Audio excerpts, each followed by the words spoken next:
Hey everyone, and welcome to part 2 of this line and watercolor wash flower series that I am creating for anyone who is just getting started with line and wash or who is looking to learn how to draw different types of flowers. I am taking you through my process step by step for drawing 6 different flowers that all fit into the main 6 flower shapes that you can find out there. In episode 1, which I shared last week, I covered the circle shaped flower, and for that I took you step by step through how to draw a daisy. Then we drew a trumpet shaped flower and I shared my process for drawing a morning glory for that one. And then I took you through my process for drawing a peony, which would be a bowl shaped flower. In the second part, I am covering the other 3 types of flower shapes, which are bell, combination, and variation. For the bell-shaped flower, I am drawing a tulip. For the combination flower, I am drawing a daffodil. And for the variation, I am drawing an orchid. You're going to see me practicing my drawing with both my graphite pencils and my drawing pen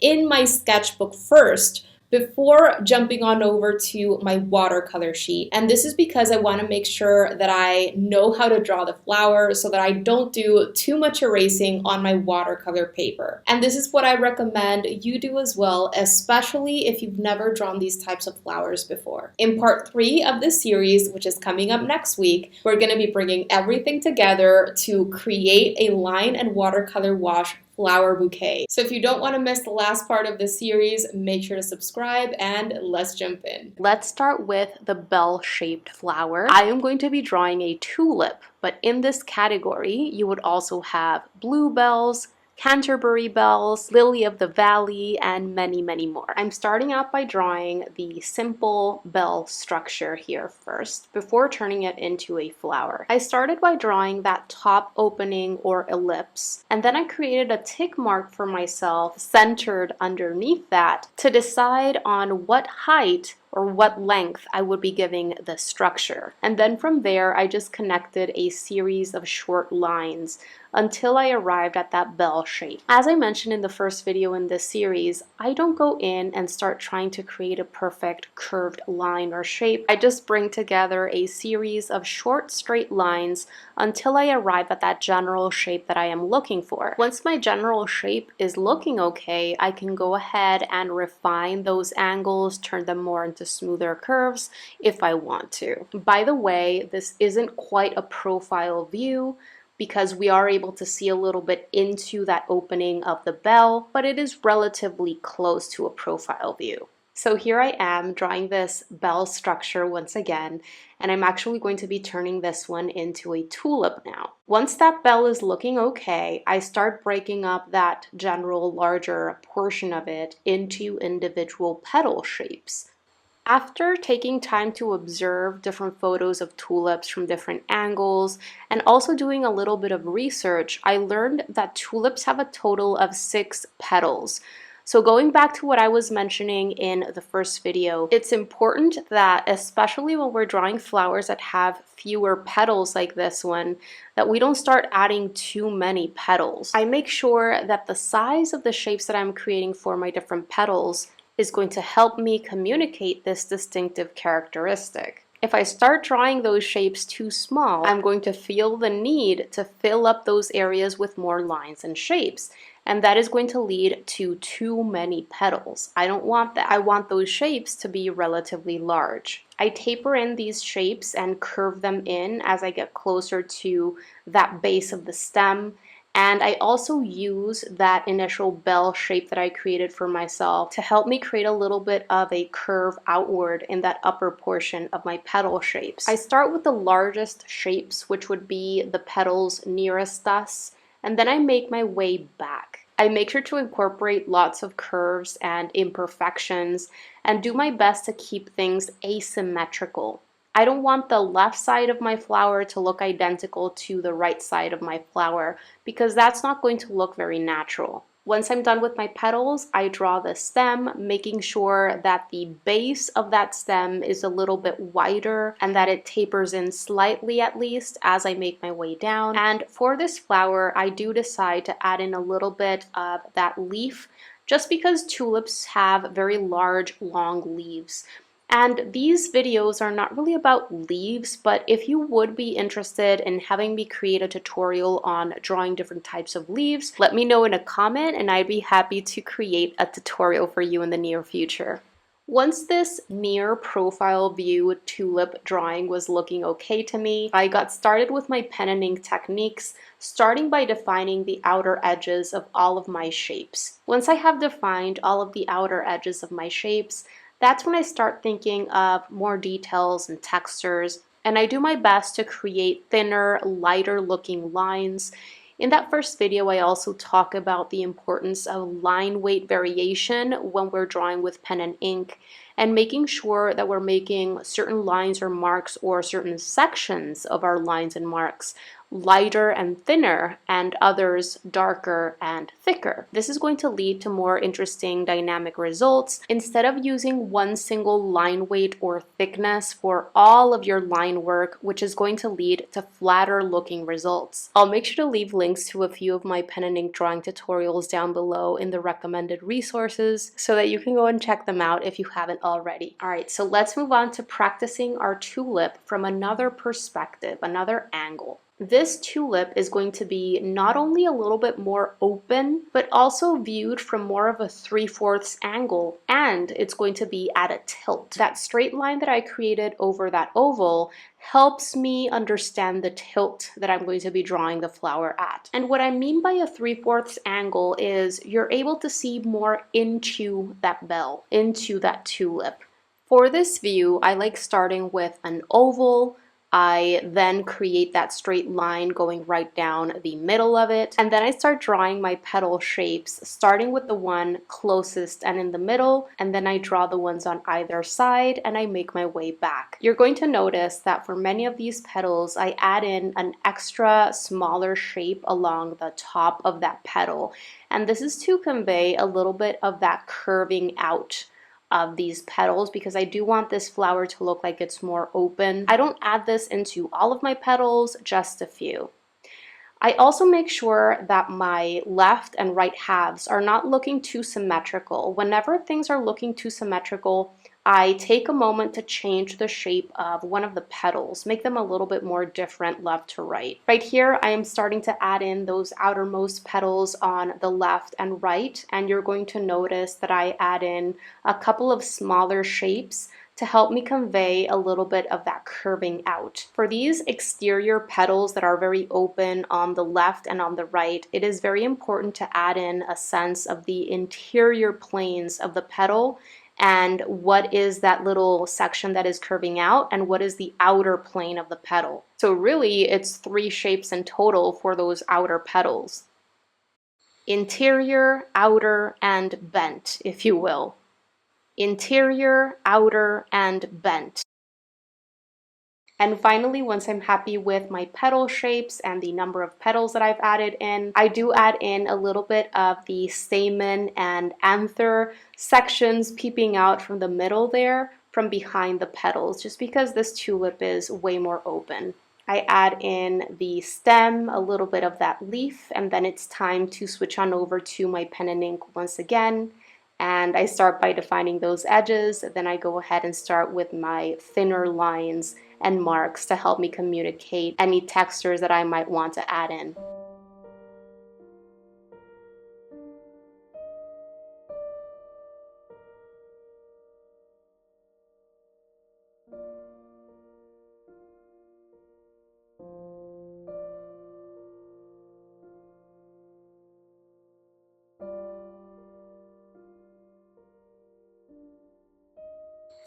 I'm making sure to use curved lines whenever I am adding in the texture lines inside of those petal shapes, because I know that curved lines are going to help me better convey the curve in those petals, as opposed to using straight lines, which can lead to flatness. I allow my ink to dry for a couple of minutes and then I erase out my graphite just to make sure that I like how everything is looking. It's time to move on to the second type of flower that we're going to be drawing today, and this is the combination flower. I'm going to be drawing a daffodil today, but another flower that would fit into this category is the columbine. Now, when it comes to the daffodil specifically, this flower would be a combination of the circle-shaped flower that we talked about in video 1 and the trumpet-shaped flower that we also talked about in the previous episode in this series. But it's important to know that when it comes to combination flowers, it can be a combination of any of the shapes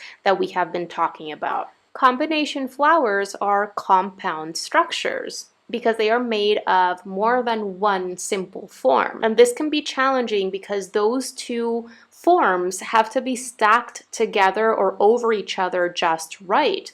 The trumpet structure in this case has to be centered over that circle. Something that really helps me is creating that initial circle and then adding a vertical line right down the middle to help me make sure that my trumpet structure is right where I want it to be. Another challenge that comes when drawing compound structures is that the perspective that you're seeing those different parts making up that structure at, it has to be consistent. Otherwise, it won't look right. What helps me keep perspective looking right with something like this is making sure that the ovals or ellipses that I am creating for this flower are almost the same in terms of that width versus height relationship.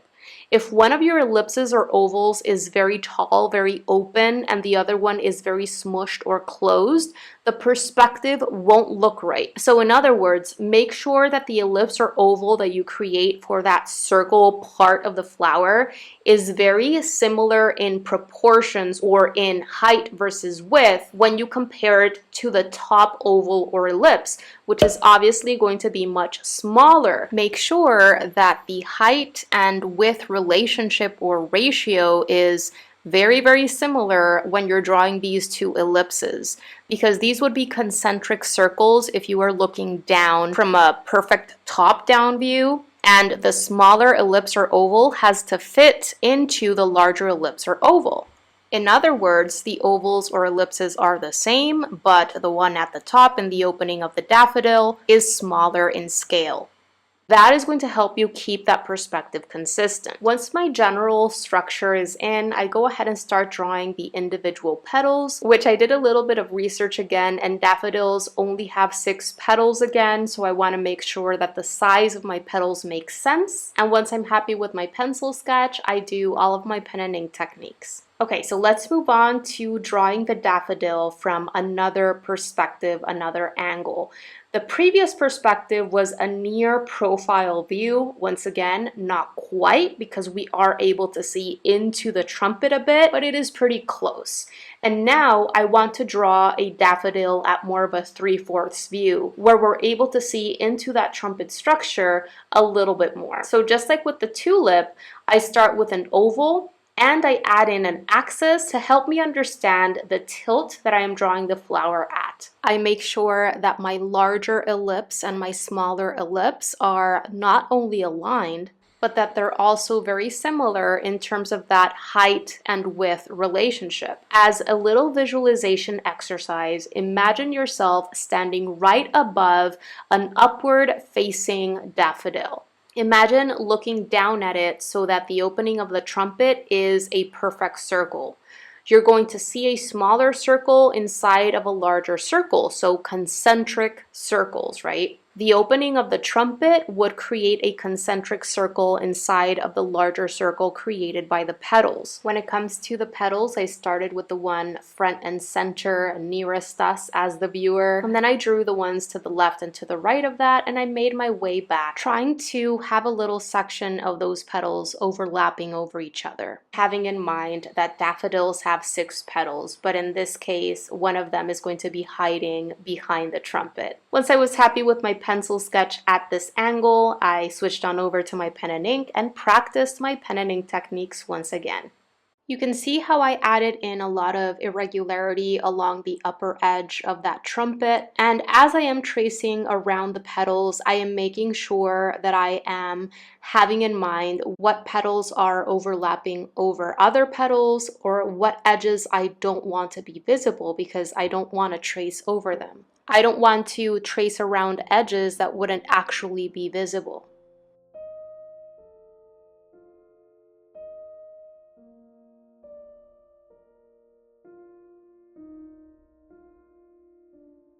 I allowed everything to dry and erased out my graphite. And with that, we're done with our practice for the bell-shaped flower and the combination flower. Let's get into the sixth and final type of flower, and this one is the variation. I'm going to be drawing an orchid for this one, but think of all of those very strangely shaped flowers that you see. Many exotic flowers would fit into this category. The bird of paradise, bleeding hearts, etc. Now, because in this category we have flowers of all sorts of shapes and structures, what I like doing is approaching them with my envelope or block-in technique, which I have talked about in many of my previous drawing tutorials and videos. I'll make sure to leave links to a few of them down below in the text section of this post. But essentially, I am fitting the entirety of the shape created by the petals of this flower from this specific perspective into an oversimplified blocky shape, or what I like referring to as an envelope, created by straight lines and angles. I also create a smaller block-in for that central section of the flower, which is so important in orchids because they are very visible. That central part is a second structure in and of itself. And once I have those two oversimplified shapes in, I have a pretty good idea of what my petal sizes should be, because they are going to fit in between the smaller block-in and the larger block-in. And of course, if certain sections of those petals end up coming out of that block-in, that is perfectly fine. The purpose of these oversimplified shapes is simply to get something down so that we can start visualizing the proportions of everything. And then I'm breaking up that blocky general shape into those medium-sized shapes, which in this case would be the petals and that central area for this flower. I always make my way from general towards specific, large to small. This really helps me get my proportions right. I am starting with the simplest view in this first one, which is more of a flat, front-facing view, if you will, where things are relatively symmetrical, because this is the simplest view that allows us to understand the actual shape of this flower. In just a bit, we're going to be moving on to other angles. Before working on my orchid sketches, I did make sure to observe many different photos of this type of flower, and I noticed that there was a difference in the central part for different orchids. So as I am creating this first sketch, I'm just bringing together different things that I observed from different orchids. I'm not really going by one single photo. They have something that is called a column, which is coming up from the center of that petal area. And then they have a lip right under it that is coming out. And that lip shape changes from orchid to orchid. And then to the left and to the right of that, there are two smaller petals kind of protecting that central area. Once I'm happy with my pencil sketch, I grab my pen and get started with my tracing and addition of final details and texture with smaller, thinner lines and marks.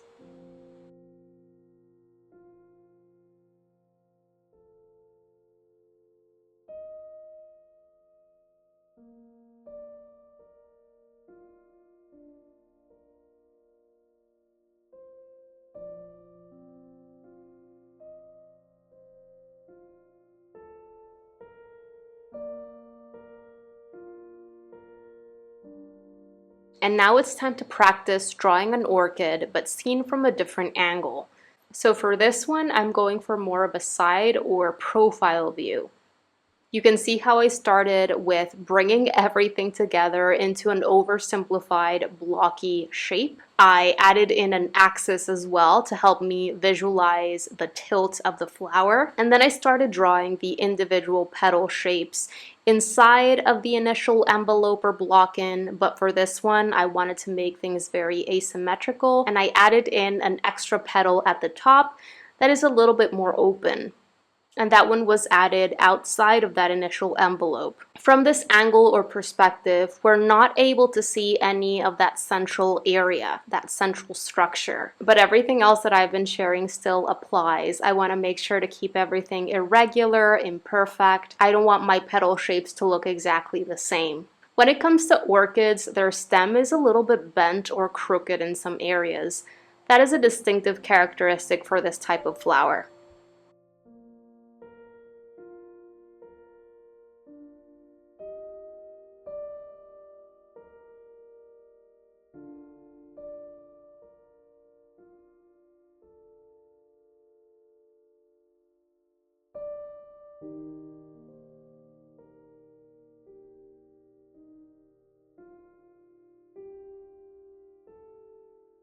You can see how I'm making use of curved lines to add in that extra texture and to make those lines and marks even thinner and lighter than the ones that I created along the edges.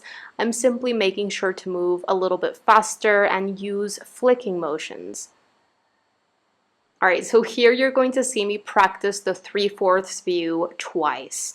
I want to play around with the positions and even shapes for those petals a little bit while respecting and keeping in mind all of those main characteristics. Always feel free to observe extra reference photos to really understand what you're looking at. But I started with that general oversimplified blocky shape again.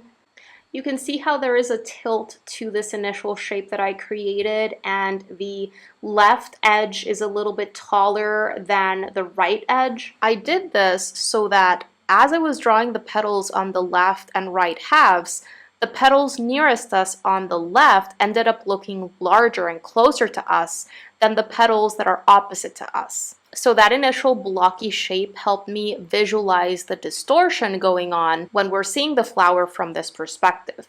I added in an extra smaller blocky shape for that central area, and I am now breaking up that larger shape into medium-sized shapes, making sure that I draw 5 large petals in total.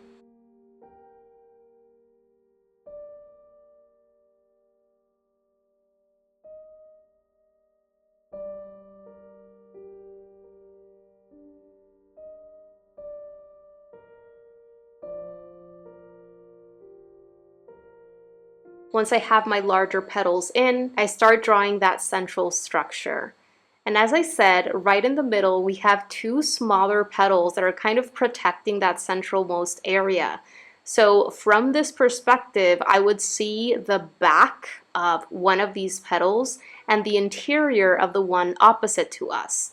And we wouldn't really see that central column that we are able to see in that front view, but we would see that lip that is coming out.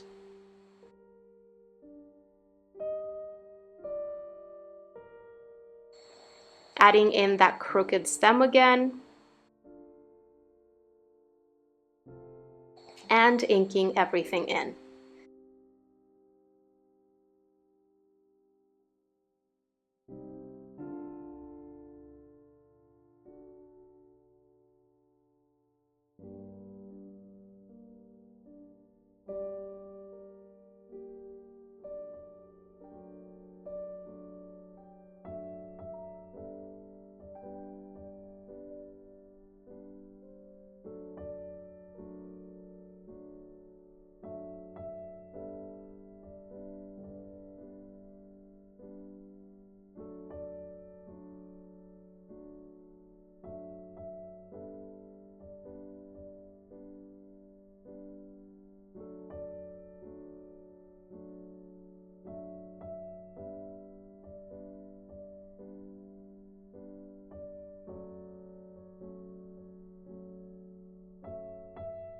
I'm going to get started with my second sketch of this 3/4 view for an orchid. And you're going to notice that this oversimplified initial blocky shape that I create for myself is quite different from the previous blocky shape that I created to start out my previous 3/4 view sketch. And the reason is because my petals are going to be a little bit different in shape in this second sketch. We have to be flexible because things are not always going to be exactly the same, even when we're drawing the same kind of flower. Angles are going to be a little bit different, petals are going to be a little bit different. Now, if you're having trouble visualizing that simplified blocky shape, I would recommend printing out reference photos and using a black Sharpie to create these oversimplified blocky shapes around the petal sections of different flowers seen from different perspectives.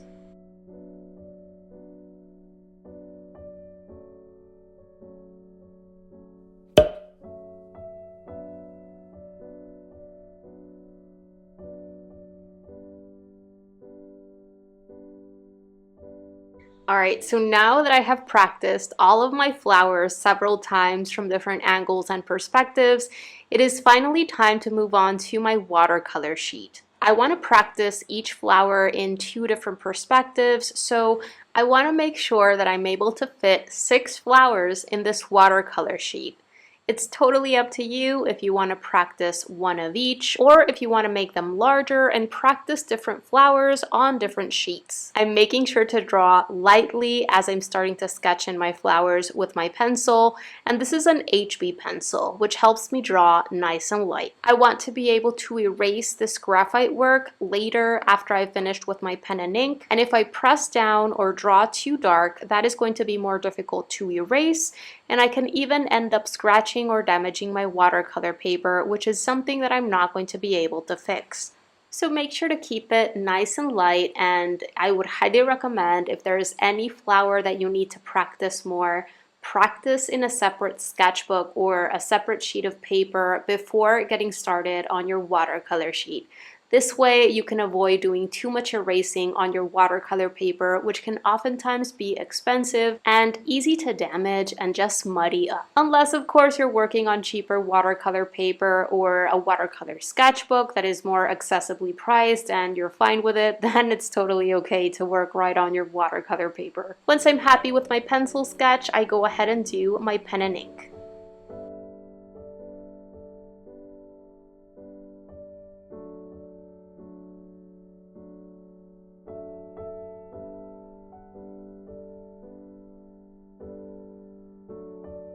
Getting started with my second flower sketch, which is going to be a slightly more open tulip seen from a little bit more of a 3/4 angle. I first start with that oval and then add in that axis to help me understand the tilt of the flower.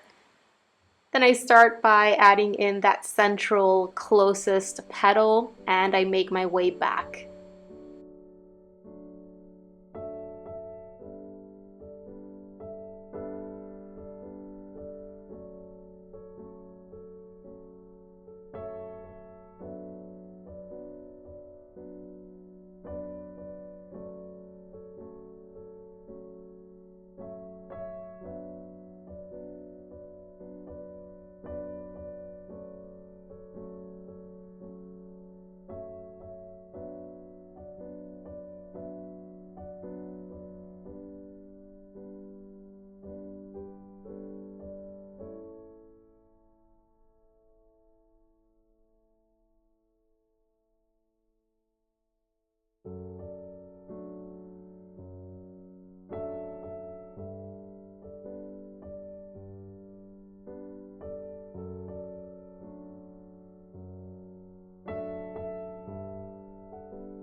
I allow everything to dry for a couple of minutes and then I erase out my graphite work. Moving on to the third flower, which is going to be the daffodil that is seen at a bit more of a profile view, not quite but close. Starting out by drawing those simplified shapes, making sure that those 2 shapes, the circle and the trumpet, are aligned. And then I go ahead and start breaking up those shapes into petals and creating a irregular edge along the upper edge of that trumpet. Moving on to my fourth flower, and this is going to be the daffodil seen at more of a 3/4 view, where we can see a little bit more into the opening of that trumpet. For both of these daffodils, I make sure to keep my smaller oval and my larger oval very similar in terms of that height to width relationship. And I made sure to add in those 5 visible petals for these daffodils. 1 petal would be hiding behind the trumpet structure.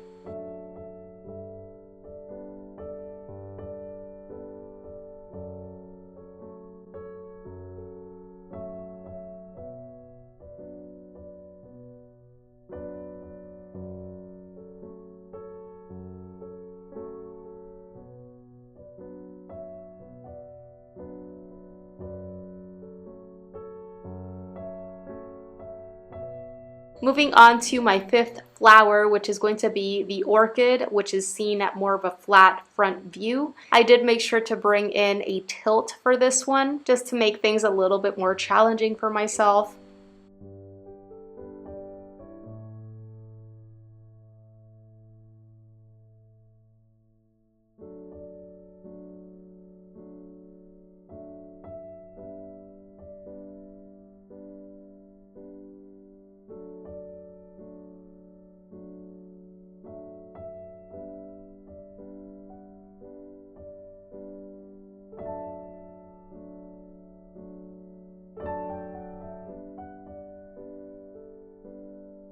And the sixth flower is going to be the orchid seen at more of a 3/4 view. So I'm starting here with my general block in, and then I'm going to break up that large shape into medium-sized shapes.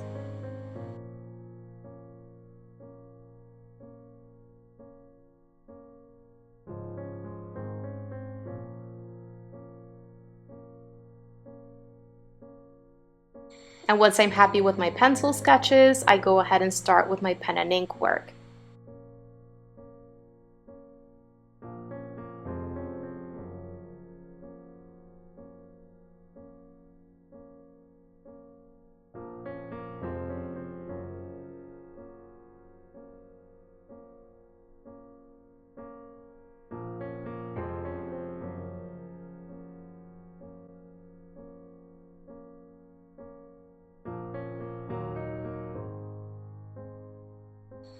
All done, I allowed everything to dry again for a couple of minutes and I erased out all of my pencil work. And with that, it's time to get started with the watercolor washes. We're going in with just one layer. These are meant to be quicker, looser flower studies. We don't want to go in and do too much correcting or too much layering because that can get rid of the freshness that we're trying to achieve. I'm going to be using only 2 different round brushes from Winsor & Newton's Cotman line. These are round brushes in sizes 8 and 4. The petal areas are going to be painted with my size 8 brush, and I'm going to be changing to my smaller size 4 brush to paint the stem and the leaves. I am going to share the paint colors that I'm using for each flower, but you can use whichever colors you prefer. If you want to use different colors, then you can always look up photos for the flower on hand and just create a color mixture or use a color that you enjoy that you would be able to find that particular flower in. For the tulip, I mixed together Madder Lake Red Light from St. Petersburg White Nights and New Gamboge from Winsor & Newton's Professional line. I mix the two together until I get a salmony pink color, and I start quickly painting in the petal section of my tulip, making sure that I'm initially going in with pretty watered down, diluted color. I don't want to go in super dark and thick right off the bat because that is going to lead to a heavy look. And by going in lighter and watered down, you're able to then darken those shadow areas to create a little bit more of a sense of dimension in the flower. I really like taking my time with that first palest layer of color, and I run the bristles of my paintbrush over the entire shape multiple times, sometimes with just a little bit of water in my paintbrush bristles, to keep that entire area wet for a little bit longer. This way, when I drop in a little bit of my thicker version of the same color mixture into shadow areas that I'm looking to push and darken a little bit more, I'm left with soft transitions between my values. Once I was done painting in that petal area, I remove that paint from my paintbrush bristles and I go in to do some lifting with a clean and only slightly damp brush. I lift up excess color from some areas that I want to make lighter, and this helps me create a nice range of values throughout the petals, even with just one layer. Once I was done painting those reds, I switched on over to my smaller brush and I painted in the stem and the leaf with a combination of Russian green from St. Petersburg White Nights with a little bit of Windsor Lemon from Winsor & Newton mixed in.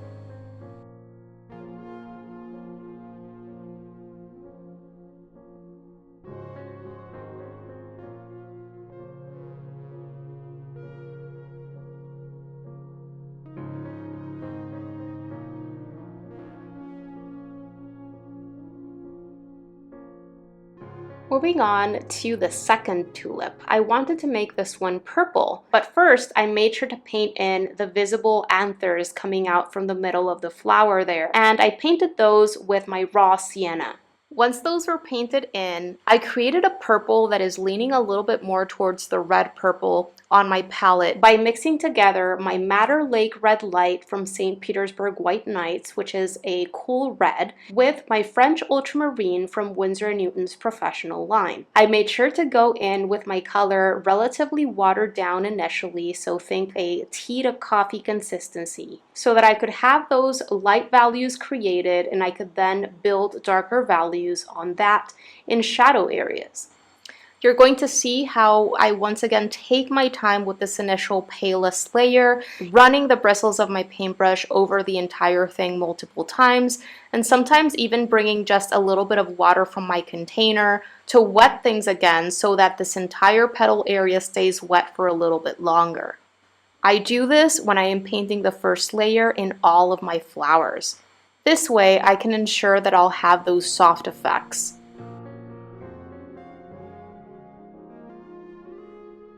With that initial palest layer painted in, I added in more of my red and my blue into my color mixture to thicken it up, and I started dropping in this more saturated, darker version of my color into shadow areas.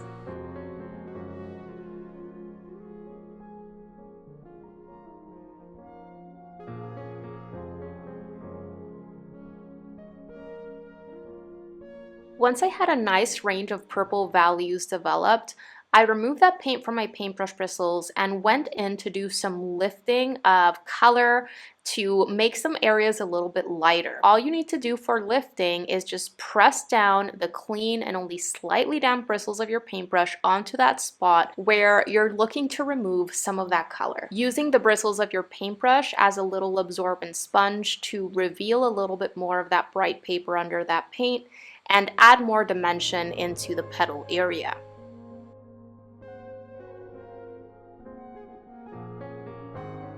I changed on over to my smaller brush and painted in the stem and the leaf with my green color mixture, which is a mixture of Russian green from St. Petersburg and a little bit of Windsor lemon from Winsor & Newton.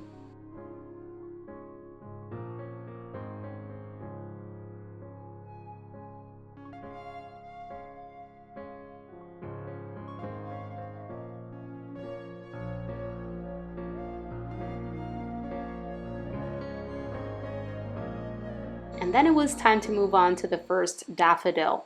I wanted to paint this one like a regular yellow daffodil that I've seen so much in photos. So I created a mixture of new gamboge and just a little bit of raw sienna to mute it down a tiny bit. And I used the same yellow color mixture all throughout. I once again made sure to start nice and light so that I could then move on to dropping in a little bit of thicker paint here and there to darken areas. Once I was happy with that initial pale yellow layer, I added more of those two colors into my color mixture, a little bit of my new gamboge, a little bit of my raw sienna to thicken up that paint, and then I dropped in that color while that initial layer was still wet. I wanted to create a little bit more of a muted green for the stem, so I brought down a little bit of that new gamboge plus raw sienna mixture and added that into my green color mixture that I was just using before, which is going to warm it up and mute it down a bit. I wanted to paint in my second daffodil with a little bit of a pinkish or reddish hue in that trumpet, especially the opening of the trumpet, and I wanted to make the other petals white. I used the same red color mixture that I was previously using for the tulip to paint in the opening of the trumpet.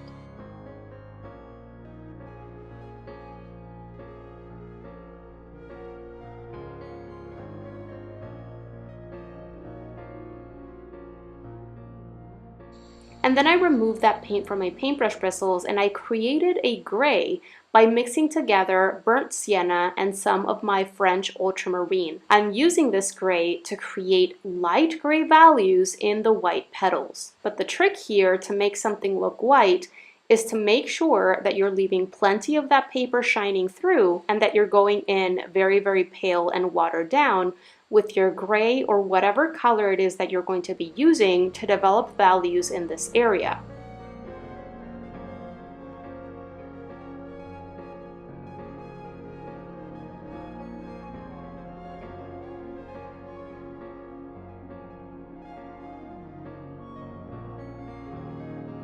Then I removed that paint from my paintbrush bristles. I switched to my smaller brush, which is my size 4 round brush, and I used the same green that I used for the previous daffodil for the stem.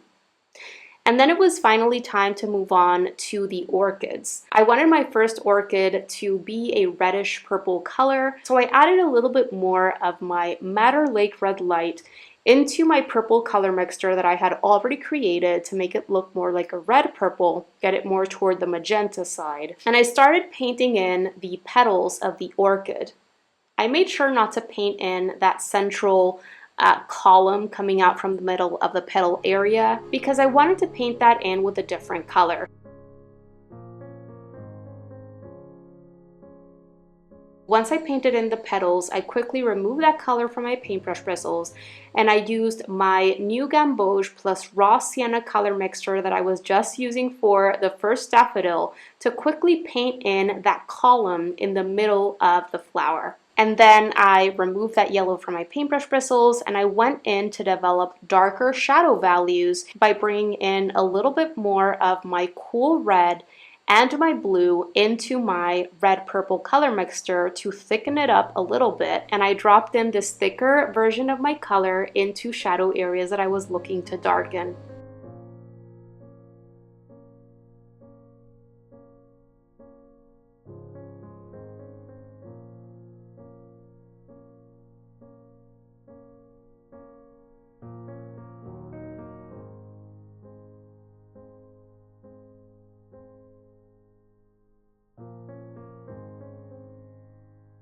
Once I was happy with my red values, I switched on over to my smaller brush and I painted in the stem with my green. And finally, this last orchid I wanted to paint in with more of a regular secondary purple. So I added more of my French ultramarine into the mixture. And once I liked the color, I used my size 8 round brush to start quickly painting in that petal area with watered down paint.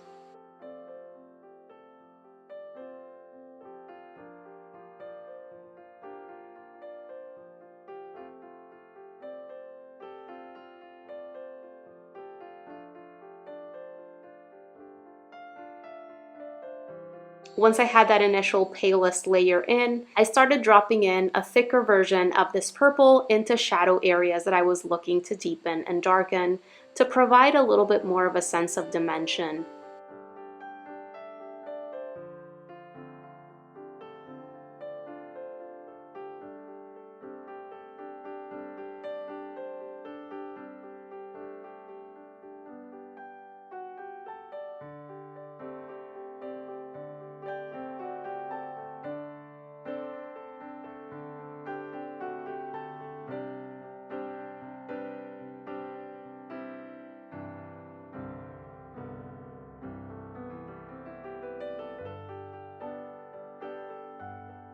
And finally, I switched on over to my smaller size 4 round brush, and I used that warmer green that I have been using for these last few flowers to paint in that stem.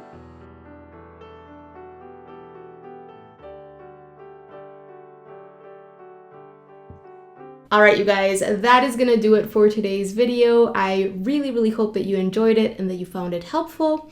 And if you did, pretty please make sure to give this video a thumbs up because it really helps support the work that I am doing here on YouTube and helps others get to know about my channel. Thank you so much for watching today. Don't forget to subscribe and click on that little bell so that you can be notified of when I share my new videos, which happens every single week.